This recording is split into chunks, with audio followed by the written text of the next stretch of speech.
प्यारे भैयाओ, हम वाक्य भेद पढ़ रहे थे। रचना के आधार पर और अर्थ के आधार पर दो तरह से भेद होते हैं।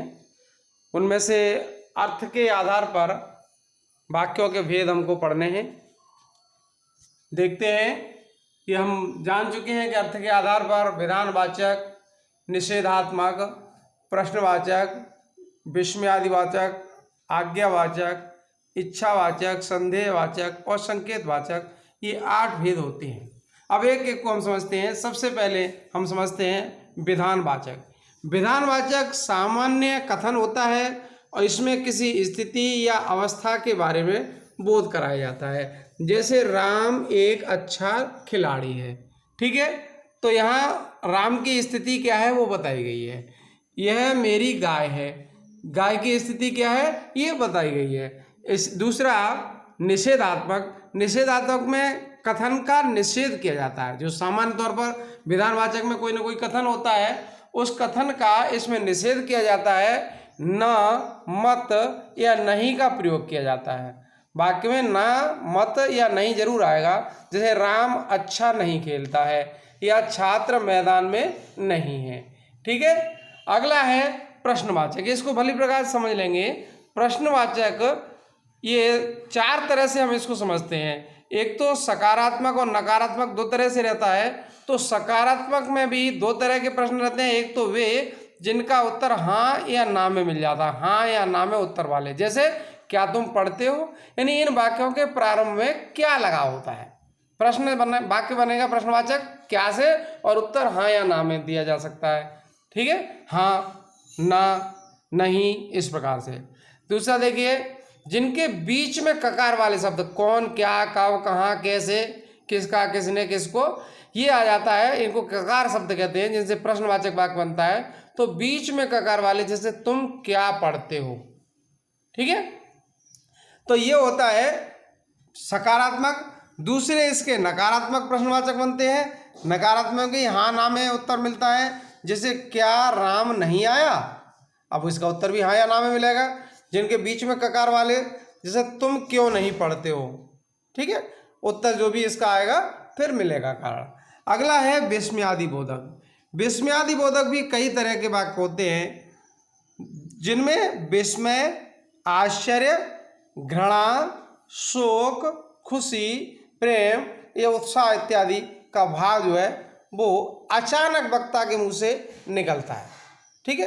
तो जहां ऐसा भाव पाया जाए, अचानक कोई भाव निकले, तो वहां पर जैसे वाह कितना सुंदर है, हाय बहुत बुरा हुआ, छी कितने गंदे हो, शाबाश जीत गए, ठीक है। तो ये होता है विस्मयादिबोधक। बात करते हैं आज्ञावाचक की। तो आज्ञार्थक या विधिवाचक इनको कहते हैं। इनमें किसी आज्ञा, आदेश या निर्देश का भाव रहता है। जैसे निकल जाओ कक्षा से, या काम समय से पूरा कर लेना, ये निर्देश है। इच्छावाचक, इच्छावाचक में क्या है, स्वयं के लिए या किसी अन्य के लिए इच्छा का भाव प्रकट करना।